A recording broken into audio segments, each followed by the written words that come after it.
திரும்ப விஜயதாரன், இன்னைக்கு காங்கிரஸ் கட்சியினுடைய மாநில தலைவர் செல்வ பிறந்தங்க என்ன சொல்லியிருக்காரு அப்படின்னா, இந்த கூட்டணி ஏற்கனவே 2021 நின்ற கூட்டணி தான். அதிமுக பாஜக இந்த கூட்டணி வந்து ஒன்றும் புதியதில்லை, அது ஏற்கனவே தோல்வி அடைந்த கூட்டணி, மீண்டும் தோல்வியடைய போகிறாங்க அப்படிங்கிற. இல்லை, அது ரொம்ப தவறான ஒன்று. இப்போ அவங்க 2021 திமுக ஆட்சிக்கு வந்து என்ன செஞ்சாங்க அப்படிங்கிறது பார்க்க வேண்டிய ஒன்று. 110 விதியின் கீழ் 500க்கும் மேற்பட்ட வாக்குறுதிகளை சட்டமன்றத்திலே சொல்லி நிறைவேற்றிட்டு 255 வாக்குறுதிகளை திரும்ப பெற்றாங்க செய்ய முடியாமல். பாதி அதில் மிச்சம் பாதியில் இருக்கிறத ஜீவோ கூட போடல பல வாக்குறுதிகளுக்கு. இந்த மாதிரி எந்த வாக்குறுதியும் நிறைவேற்றலை. அவங்க வந்து கடைசி ஒரு 2 வருஷம் வந்து கொஞ்சம் உரிமை தொகைன்னு கொடுத்துட்டு மிச்சத்தை இப்போ அறிவிக்கிறாங்க மறுபடியும். ஆனால் இது எல்லா பெண்களுக்கும் போய் சேரவும் இல்லை. அதே மாதிரி இந்த இலவச பேருந்து கொடுத்தோன்னு பெண்களுக்கு அதை அவமானப்படுத்தி தான் விட்டுருக்காங்க பெண்களை. உங்களுக்கு இலவசம் கொடுத்தோன்னு சொல்லி கிண்டல் பண்ணி பேசின அமைச்சர்களை தான் நம்ம பார்க்க முடிந்தது. இப்படி வேறு எந்த திட்டங்களும் இவங்க எதுவும் பெருசாக எதுவுமே கொண்டு சேர்க்கலை. அடைமொழியாக நிறைய திட்டங்களுக்கு பேர் மட்டும் வச்சாங்க, அதுக்கு நிதி கூட முறையாக ஒதுக்கலை. அதுதான் உண்மை. நீங்கள் மக்களை தேடி மத்திய அரசு சரியாக நிதி ஒதுக்கலாம் அப்படிம்பாங்க, உடனே அதை சொல்லுவாங்க. ஆனால் மத்திய அரசு ஒதுக்கிய நிதிகள் 7 லட்சம் கோடி ஜிஎஸ்டி இந்த கடந்த 10 ஆண்டில், அது பார்லிமெண்ட்லேயே சொல்லியிருக்காங்க. அதே மாதிரி பார்த்திங்கன்னா இன்றைக்கி 8365 கோடி நிதிகள் 22 ரயில்வே ப்ராஜெக்ட்டுக்கு நிதிகள் ஒதுக்கப்பட்டு ப்ராஜெக்ட் இப்போ ஆன்கோயிங் ப்ராஜெக்ட்ஸ் நடந்துக்கிட்டு இருக்குது. Railway projects Amrut railway stations கிட்டத்தட்ட 8 மாவட்டங்களில் கொண்டு வந்திருக்கிறாங்க. அதே மாதிரி 10வே லைன்ஸு பல லட்சம் கோடி 3 லட்சம் கோடி வரைக்கும் ரோட் ப்ராஜெக்ட்ஸுக்கு இன்ஃப்ராஸ்ட்ரக்சருக்கு ஒதுக்கியிருக்கிறாங்க மத்திய அரசு. அது மாதிரி கல்வி திட்டங்களுக்கும் நிறைய ஒதுக்கியிருக்காங்க. இவங்க வந்து சில திமுக ஆட்சி சில திட்டங்களை வந்து தமிழ்நாட்டுக்குள்ளே வரவிடாமல் தடுக்கிறதுக்காக சில நிதிகளை புறக்கணிக்கிறாங்க. அப்படி சில விஷயங்கள் நடக்குதே தவிர இதே அதிமுக ஆட்சி வரும் பட்சத்தில் அந்த நிதிகளும் கிடைக்கப்பெறும் தமிழ்நாடுக்கு. அதே மாதிரி தொழில் முனைவோர் திட்டத்தில் மாதம் 10,000 ரூபா பெண்களுக்கு 2 லட்சம் வரைக்கும் கிடைக்கக்கூடிய திட்டம் பீகார்லலாம் அமலுக்கு வந்துருச்சு. ஆனால் தமிழ்நாட்டில் வர முடியல. ஏன்னா திமுக வந்து அதனால் பாப்புலர் ஆகிடும், அதிமுக பாஜக பாப்புலர் ஆகிடும்ன்ட்டு விடமாட்டேங்கிறாங்க. அது மாதிரி நிறைய திட்டங்களை புறக்கணிக்கிறாங்க. ஆகையால் இப்போ இந்த திட்டங்கள் என்று இவங்க அறிவித்த எந்த திட்டங்களை முதலீடுகள் ஈர்த்தோன்னு சொன்னாங்க, 12 லட்சம் கோடிங்கிறாங்க. ஆனால் எந்த முதலீடு எங்கே வந்துச்சு எதையும் காணோம். வந்த எல்லா பெரும் தொழில்கள் எல்லாம் வேறு மாநிலங்களுக்கு போயிருச்சு. அது ஜப்பான் நிறுவனமாக சொல்லியிருக்காரு, 13 பாயிண்ட் சொல்லியிருக்காரு. சொல்ல போனால் ஆனால் தமிழ்நாட்டை பொறுத்த வரைக்கும் பாஜக எதிர்ப்பு என்பது ரொம்ப அதிகமாக இருக்குது. இந்த கூட்டணி வலுவாக இருக்குன்னு நீங்கள் சொல்கிறீங்க, ஆனால் பாஜக எதிர்ப்பு இங்கே வலுவாக இருக்குது. அந்த எதிர்ப்பே இந்த கூட்டணியை தோற்கடிச்சிருங்கிறாங்களே. இல்லை, அது அந்த மாதிரி ஒரு சூழ்நிலை வரவே வராது. இந்த முறை நிச்சயமாக வந்து மக்கள் வந்து தெளிவாக சிந்திப்பார்கள். தேசிய ஜனநாயக கூட்டணிக்கு அதிமுக தலைமையிலான கூட்டணிக்கு நிச்சயமாக ஒரு மிகப்பெரிய வாய்ப்பை வழங்குவாங்க மக்கள். காரணம் வந்து ஒரு மாற்றத்தை விரும்புகிறாங்க மக்கள், வந்து ஒரு மாற்றத்தை விரும்புகிறாங்க. அதற்குண்டான சாத்தியக்கூறுகளை மக்களே ஏற்படுத்துவாங்க. மக்கள் மாற்றத்தை விரும்புகிறாங்கன்னா அந்த மாற்றத்திற்கான ஒரு தேர்வாக நாம் தமிழர் கட்சியோ தமிழக வெற்றி கழகமோ இருக்காதா? அவங்களும் களத்தில் வர்றாங்க. ஆனால் நிச்சயமாக வந்து அதிமுக தலைமையிலான தேசிய ஜனநாயக கூட்டணிக்கு ஒரு பெரிய ஏற்கனவே ஆட்சி பண்ண 31 ஆண்டு காலம் தமிழ்நாட்டு ஆட்சி புரிந்த ஒரு வரலாறு இருக்குது. அந்த வரலாற்றின் அடிப்படையில் பார்த்திங்கன்னா திமுக 5 ஆண்டு காலம் முடித்து அவங்க ரிப்பீட் பண்ண மாட்டாங்க. அதிமுக தான் வர்றதுக்கான வாய்ப்பு இருக்குது. அதிமுக தலைமையிலான ஆட்சி, அது தேசிய ஜனநாயக கூட்டணியாக நாங்கள் இணைந்து பயணிக்கிறோம். இந்த ஆட்சிக்கு உண்டான சாத்தியக்கூறுகள் தான் அதிகம் இருக்குது. இப்போது அண்ணன் எடப்பாடியார் அவர்களும் வந்து ஒரு 5 பாயிண்ட்ஸில் உங்களுக்கு வந்து தேர்தல் முன் வாக்குறுதிகள் முதல் வாக்குறுதிகளாக கொடுத்துருக்கிறாரு.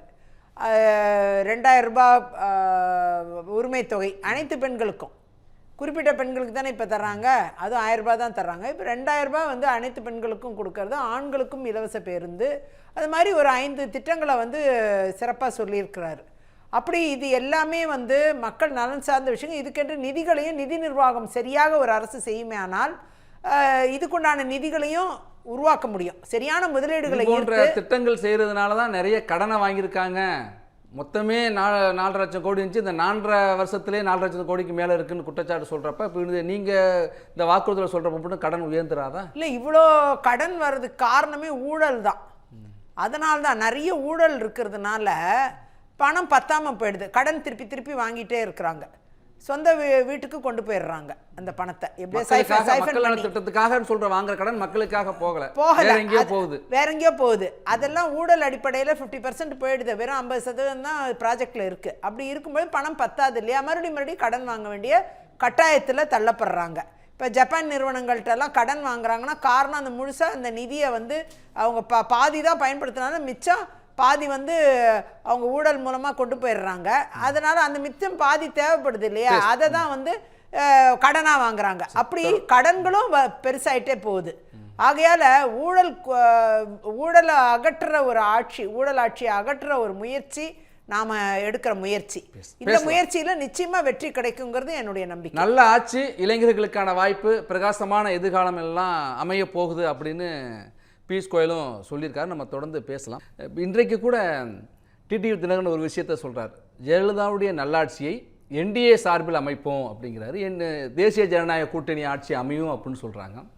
ஆனால் அதிமுகவுடைய பொதுச் செயலர் என்ன சொல்கிறாருன்னா, அதிமுக தனிப்பெரும்பான்மையோடு வெற்றி பெறும். இப்போ கூட பாபு முருகனும் அதை தான் குறிப்பிட்டார். இப்போ அந்த இடத்துல ஒரு கிளாரிஃபிகேஷன் இல்லாமல் இருக்கோ? இல்லை, நல்ல கிளாரிஃபிகேஷன் தெளிவாக இருக்குது. தனிப்பெரும்பான்மையோடு ஆட்சி ஜெயிச்சு வரும்போது தனிப்பெரும்பான்மையோடு தான் அமைப்பாங்க. நீங்கள் தனிப்பெரும்பான்மை கிடைக்காத கூட்டணி ஆட்சி வந்து தனிப்பெரும்பான்மை கிடைக்காத பட்சத்தில் தான் நீங்கள் தனிப்பெரும்பான்மையோடு ஜெயிச்சு வருவோங்கிற நம்பிக்கை இருக்கு இல்லையா, அது இந்த கூட்டணி சப்போர்ட் பண்ணுது. இந்த என்டிஏ கூட்டணி அதை ஆதரிக்கிறது. தனிப்பெரும்பான்மையோடு ஒரு கட்சி ஒற்றை ஆட்சி முறை வருதுன்னா அதை நாம் ஆதரிக்கிறோம். ஆனால் அதே நேரம் தனிப்பெரும்பான்மை வரவில்லை என்றால் தலைவர்கள்லாம் சேர்ந்து முடிவு பண்ணுவாங்க. அது இயல்பாக வந்துடுது தான். அப்போ அது கூட்டணி ஆட்சியாக இருக்கும். அது வந்து தேர்தல் ரிசல்ட் வந்த பிறகு முடிவு பண்ண வேண்டியது, இன்னைக்கு முடிவு பண்ண வேண்டியது. அதிமுக ஆட்சின்னு சொல்றதுக்கு தினகரனுக்கு ஒரு நெருடல் இருக்கோ? ஏன் தேசிய ஜனநாயக கூட்டணி சார்பில் ஆட்சி? இன்னைக்கு தேர்தலை தேசிய ஜனநாயக கூட்டணி சார்பில் தான் இன்னைக்கு தேர்தலை சந்திக்கிறோம். அதனால அவருடைய தெளிவாக சொல்லியிருக்காரு, அதில் தப்பே கிடையாது. தேர்தலை சந்திக்கிற ஃபேஷன் எப்படியோ அந்த ஃபேஷனை அவர் சொல்கிறாரு. ஆனால் அதே நேரம் தேர்தல் முடிந்த பிறகு ரிசல்ட் வந்த பிறகு உள்ள நிலைப்பாடு என்னவோ அந்த நிலைப்பாடு அவ்வாறாக அமையும். நம்ம அன்னைக்கு தான் அதை பார்க்கணும். அது இன்றைக்கே ரொம்ப ப்ரீமெச்சூர்டு திங்கிங். இது இன்றைக்கே வந்து ஆட்சி யாரோடது அமையணும், எப்படியாக இருக்கணும் அப்படிங்கிறது தனிப்பெரும்பான்மையோடு வரும்பொழுது அது அந்த மாதிரி அமையுங்கிறது எல்லாருக்கும் தெரிஞ்ச விஷயம். பற்றாக்குறை இருக்கும்போது தானே கூட்டணி ஆட்சி தேவை, இல்லைன்னா என்ன அவசியம்? அது இருக்கு இல்லையா? தேசிய ஜனநாயக கூட்டணி ஆட்சி என்று சொன்னாலும் கூட அது அதிமுகவோட ஆட்சி தான் அப்படிங்கிறது தான் உறுதிப்படுத்துது. அப்படிதான் தொடர்ந்து சொல்லிட்டு இருக்கிறாங்க. அதிமுகவோட ஆட்சியாக தான் அமையும், அதிமுக தலைமையிலான ஆட்சி தான் இருக்கும், அதுல மாற்று கருத்து இல்லை. நீங்க சொல்றீங்க. ஆனா தினகரன் இன்னைக்கு சேர்ந்தப்ப கூட எடப்பாடி பழனிசாமியுடைய பேரை கூட அவர் சரியா சொல்றதுக்கு யார் முதலமைச்சர் உங்களுக்கே தெரியும் அப்படின்னு சொல்லி தான் கடந்து போறாரே தவிர அந்த இடத்துக்குள்ள வரமாட்டேங்கிறாரு அப்படிங்கிறாங்க. அவருடைய முந்தைய நிலைப்பாடு இதெல்லாம் வந்து அவருக்கு சில தயக்கங்களை இருக்கும். ஆனால் நிச்சயமா அதிலிருந்து மாற்றங்கள் வரும். அவங்களுக்குள்ள ஒரு அண்டர்ஸ்டாண்டிங் உருவாயிருக்கு. ஒரே கொள்கையில் பயணிக்கக்கூடியவர்கள். தேவைப்பட்டா சந்திப்புன்னு சொல்லியிருக்காரு. சந்திப்பும் ஆமாம் நடக்கும். சந்தித்த பிறகு கூட அவர் வாழ்த்தி பேசலாம். நிச்சயமா ஒரு அண்டர்ஸ்டாண்டிங் வரணுங்கிறதுக்காக தான் இவ்வளோ அந்த அண்டர்ஸ்டாண்டிங் வரணும்னு தான் அவரும் போராடிக்கிட்டு இருக்காரு. அந்த அண்டர்ஸ்டாண்டிங் வரவிருக்குங்கிறது இப்போ ஒரு தெளிவாக ஒரு கூட்டணி மூலமாக ஸ்டார்ட் ஆகிருக்கு. இது வந்து அண்ணன் எடப்பாடியார் அவர்களுக்கும் டிடிவிக்குள்ளேயும் அவங்களுக்குள்ள ஒரு நல்ல அண்டர்ஸ்டாண்டிங் வர்றதுக்கான வாய்ப்பு இருக்குது. இரண்டு கட்சிகளாக இருந்தாலும் ஒற்றை கொள்கையில் பயணிக்கக்கூடிய கட்சிகள், ஒரே தலைவர்களை தங்களுடைய தலைவர்களாக அங்கீகாரப்படுத்தி கொண்ட கட்சிகள். அப்படி இருக்கும் பொழுது அம்மையார் ஜெயலலிதா அவர்களையும் புரட்சித் தலைவர் எம்ஜிஆர் அவர்களையும் முன்னிறுத்தி அரசியல் செய்யக்கூடிய இரண்டு கட்சிகள் அமமுக அதிமுக இரண்டும் வந்து இரட்டை கொள்கைகளில் ஒற்றை கொள்கையில் பயணிக்கக்கூடிய கட்சிகள். அப்படி இருக்கும் பொழுது அவங்களுக்குள்ள உள்ள சின்ன சின்ன விஷயங்கள் எல்லாமே இப்போ சால்வ் ஆகிடும். அது எல்லாமே வந்து ஒரு நல்ல ஆட்சி அமைவதற்கான ஒரு சாத்தியக்கூறுகளை ஏற்படுத்துங்கிறது திரு டிடிவி அவர்கள் சூசகமாக சொல்லியிருக்கிறதா நான் நம்புகிறேன். விஜயதாரணி, ஒரு விஷயம் தான், அங்கே ஒருங்கிணைந்து வெற்றி பெறுவோம் அப்படின்னு சொல்கிறாங்க தேசிய ஜனநாயக கூட்டணி. ஆனால் அன்புமணி ராமதாஸ் எடப்பாடி பழனிசாமி சந்தித்து இந்த கூட்டணியை சேர்றேங்கிறாரு. இன்றைக்கி டிடிவி தினகரன் பியூஷ் கோயலை சந்தித்து இந்த கூட்டணியில் சேர்றேன் அப்படிங்கிறாரு. அப்போ கூட்டணியில் சேர்றதுக்குள்ளேயே ஒரு நபரை சந்திக்காமல் வெவ்வேறு முனைகளில் வர்றாங்க. இது எந்த அளவுக்கு வெற்றியை கொடுக்கும் இந்த தேர்தலில் இல்ல, அது கேள்வி வந்து வருது. நிறைவு கருத்து சேர்த்து சொல்லுங்க. அதான் எல்லாமே அவர் அண்ணன் எடப்பாடியாரை சந்தித்து கூட்டணியில் சேர்ந்தாலும் ஒன்று தான், பாஜகவுடைய திரு பியூஷ் கோயலை சந்தித்து சேர்ந்தாலும் ஒன்று தான், எல்லாம் ஒன்று தான். மீண்டும் எல்லாருமே பார்த்தீங்கன்னா திரு அன்புமணி அவர்கள் அண்ணன் எடப்பாடியாரை சந்திச்சிருக்காரு, இன்றைக்கி சந்திச்சிருக்காங்க. அதே மாதிரி திரு டிடிவி அவர்களும் சந்திக்கவிருக்கிறாங்க. இப்படி இது எல்லாமே ஒன்றா காம்போசிட்டாக தேசிய ஜனநாயக கூட்டணியாக இது உருவாயிடும். ஒட்டுமொத்தமாக ஏற்கனவே உருவாயிடுச்சு. இன்னும் சில கட்சிகள் வந்து சேரும்போது இன்னும் கொஞ்சம் வலு சேர்க்கும், பலம் சேர்க்கும். இது ஒற்றை அடிப்படையில் திமுகவை வீழ்த்த வேண்டும் என்ற ஒற்றை அடிப்படையில் இந்த கூட்டணி இயங்கும். அதில் இருவேறு கருத்து இல்லை. அதெல்லாம் முக்கியம் இல்லை.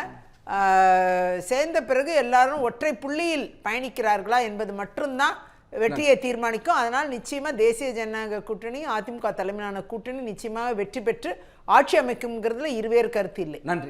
இந்த பண்டிகை நாட்களை முன்னிட்டு வில்லா மனைகளை முன்பதிவு செய்து ஸ்டாம்ப் டியூட்டியில் 50% வரை தள்ளுபடி பெறுங்கள். Premium villa plots across Tamil Nadu from 4.5 lakhs to 3 crores. Wandayar G Square. For details call 8939750009.